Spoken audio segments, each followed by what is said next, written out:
If you're experiencing problems with your confidence, you probably notice that maybe you run late for things. Maybe you're a little bit disorganized. Not everybody, but most people struggling with their confidence need some organizational help. They're often unprepared for things, perhaps because their anxiety prevents them from doing those things in the first place.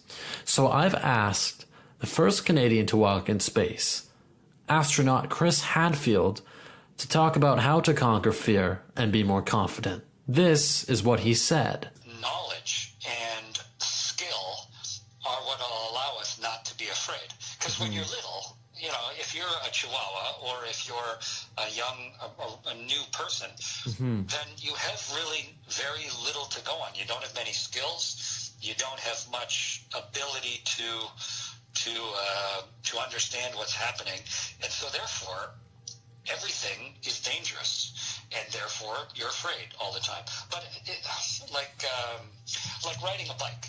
When you're born, you can't ride a bike, and when you're that young person first setting out to ride a bike, and you're transitioning from tricycle to training wheels to whatever, it's naturally a little scary because you don't have the skill yet.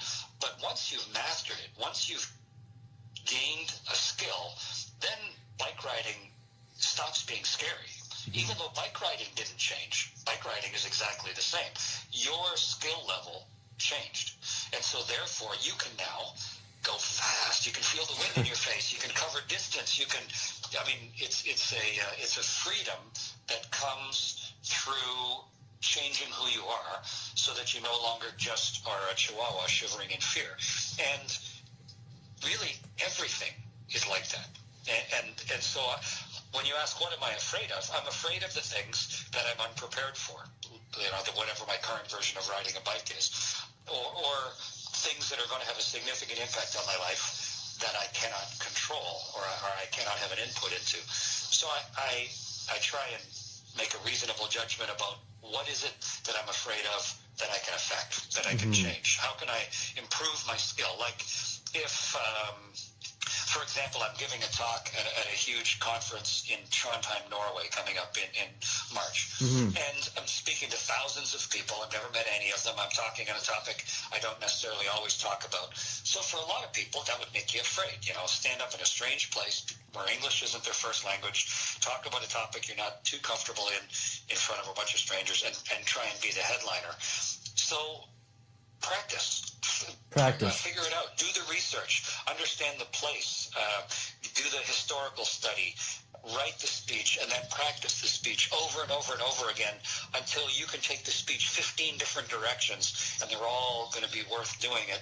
And then when you get there, really engage and make it as informed and interesting.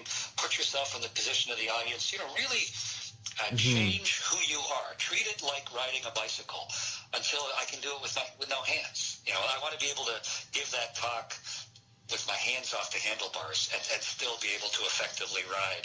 And I think that difference between fear and danger, recognizing that they're not the same thing at all, but in fact, danger is life. Fear is your lack of preparation for life, and you don't have to be afraid if you make the effort and do your best to constantly prepare for the things that are inevitably about to happen. Absolutely, and I really believe that once you practice things and repeat things and you pick up experience, it really makes you more comfortable with whatever you're doing. But Chris, do you have any advice for when life throws us a curveball and we're faced with a situation we haven't practiced for, something we haven't foreseen? Well, why wouldn't you practice? I mean, so sit down someday and say, okay, what are the 10 most likely things that might happen that I'm not ready for? Like, I don't know, make up your own list. The person sitting next to me starts choking, or I don't know, the world climate goes up 4 degrees, or one of my family members passes away, or it doesn't matter.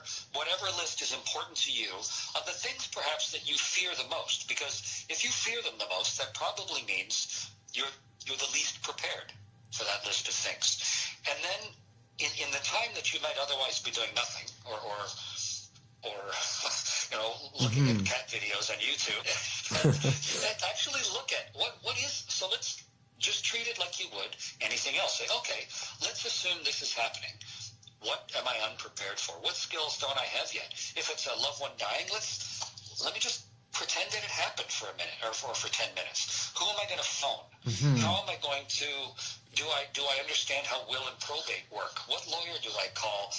What do you do with the body? What do you just actually go through it. Don't just sit there with your fingers crossed, feeling uncomfortable and fearful, but actually spend the time when it's not actually happening to gain your skill a little bit.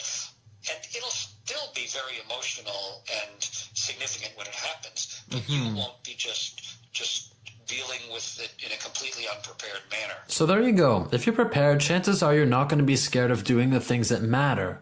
Doing that public talk or, nerves are going to surround anything.